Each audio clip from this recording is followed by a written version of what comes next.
So welcome to Isis in the Bible Fall Gathering Week number 1, Metu Neter, Mayat. The question today is, have you heard of Mayat? We went around the room and it's surprisingly, some people did hear about Mayat and some people didn't. And some people took a look beforehand, which is perfect. So when I edit the video, I'll put in the responses. So Mayat is more than a goddess or symbol. It is the eternal law of balance, harmony, truth, and the right action. Long before statutes and courts, Mayat governed the order of the cosmos, the weighing of the heart, and the unseen currents of justice within. As we enter this season together, we ask, how do we return to this divine law within ourselves and our communities? Glad you could join us today.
So this week, we begin our fall series with a powerful celestial witness to Mayat, the principle of cosmic balance and truth, marked by a solar eclipse within 24 hours of the fall equinox. Where the eclipse took place was near Queenstown, New Zealand, the same shared location, okay, I put it here, the same shared location as the Phoenix arising alignment on April 15th, 2023. Reaffirming a return to divine order. So the equinox is the heart of Mayat. Where the light and dark are in perfect equilibrium, it is the moment when the scales are reset and the heart is weighed not by others, but by the stillness of our own truth. In this alignment, we see not only balance in the sky, but a call to restore it within. Today, we'll explore how this equinox differs from precessional equinox of the sun amongst the stars, and how the harvest line of Ceres also aligns with the cyclical sickle, the cutting away of illusion to reveal only what serves love, balance, and truth. So we did have that eclipse on September 21st, and then the fall equinox September 22nd, right? And again, like I said, that eclipse was there. And this is the equinox line on the map on the Earth. It cuts across here because the stars map the land. But what I did here is say where the mother rises with the sun. So you got the mother and the alpha, where she rises with them. And then when the son, the alpha, dies on the cross. And that's a symbol of Jesus. And when you take this and you put it like this is when the sun goes into the underworld. Because now for us in the northern hemisphere, the sun now sets back down into what they call the underworld. It's pretty interesting because David here is now doing a Wizard of Oz series for his Speaks here at Unity.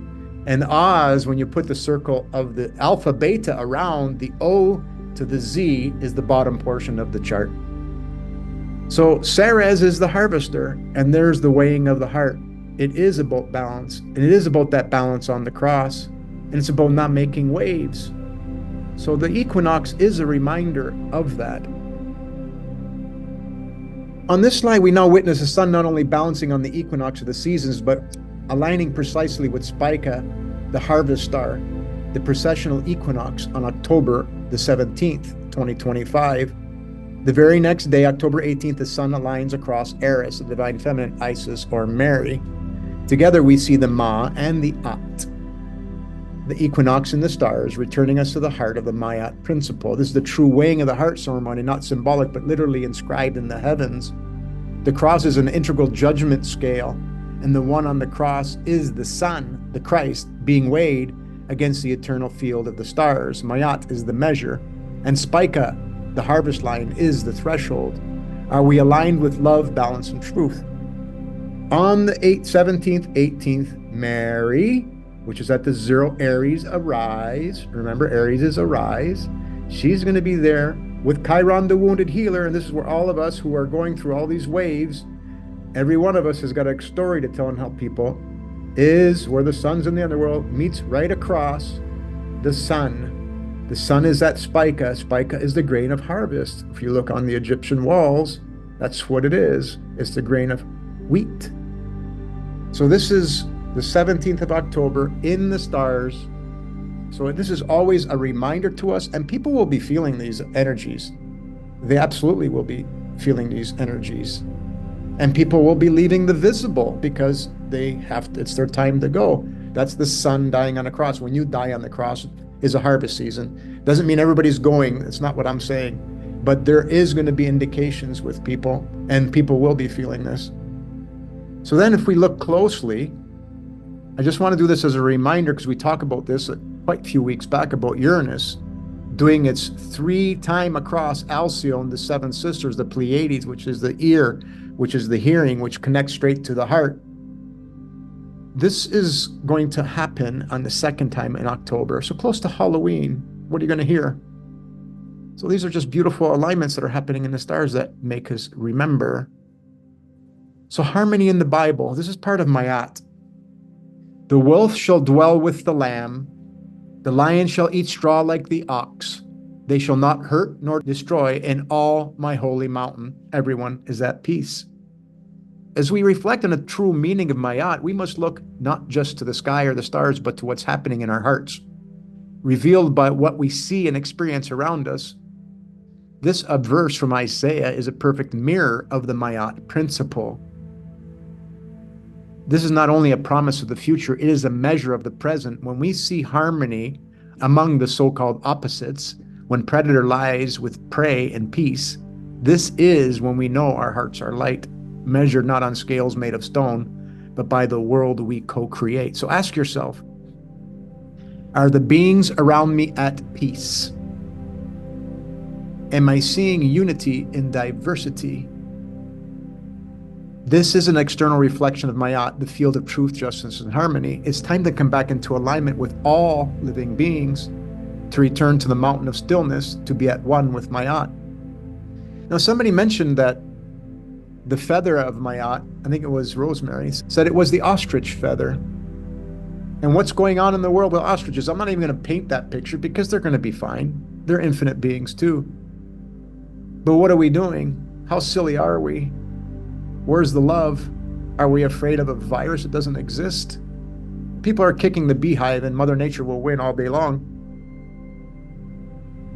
So this sculpture is at the Hathor Temple in Dendra, Egypt. The temple dedicated to Hathor, which is Venus, which is the protector of all living beings. To be protected, love is the shield. Love is what shields you. So the temple is not just beauty and fertility, but of protection. Hathor, the Venus of the heavens, is a divine feminine essence who shields all living beings. So the great falcon watches over the small form beneath it, not in control, but in care. This is the image of protection through alignment, not domination. When we align with truth, we are under her wing. To see through the all-seeing eye is not to judge, it is to understand. When we see this clearly, Mayat grants us wisdom, and that wisdom opens the door to peace. And how do we arrive there? Through love. The loving tether that holds us in the eye of the storm. In that stillness, we are always protected. So that's what this image is all about. It's about the all-seeing eye is what protects you. Mother Nature will protect you all day long because they're your guides. They're going to guide you, every animal, insect. It's absolutely beautiful.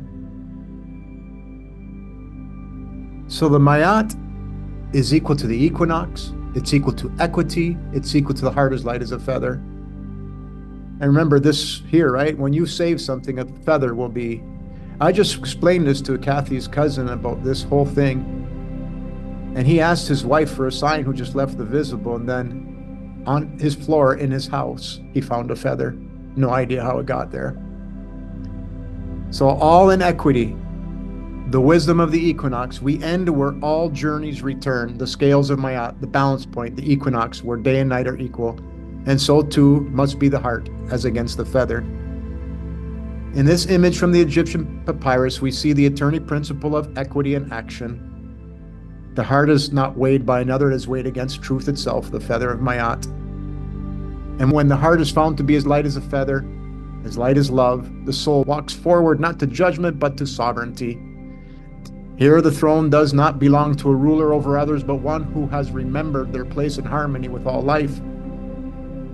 We are now entering a time marked by the two equinoxes, the equinox season on the earth and the equinox season in the stars, where the wisdom of Mayat must return, not as a concept, but as our way of life.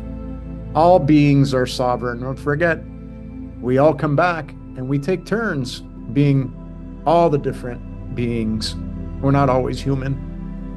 The earth is not to be owned, it is to be shared. Remember the phrase that the natives in America used, Gadu Naganina, one earth, one spoon, one plate, one fork. This is the age of return, of remembrance, of equity. So let's walk it with light hearts, open eyes, arms outstretched, right? Like you're on the cross, the equality cross, to all of Mother Nature's beings. Now here's the beautiful thing. As I was doing the last slide that I just showed you, a cardinal lands in my tree. So I go read the cardinal point, and look who's setting at that exact time. Mother Mary, setting on the harvest line, the equinox line at that exact time. Who knew? That was at 9:38 a.m. So when the cardinal lands, that's why they had cardinals at the Vatican, because they're paying attention to the cardinal signs where spirit is always talking to you. So that's the descendant right here, what we just talked to you about. This is the fall equinox. This is the harvest line. So it's all beautiful. And that's all we have for today.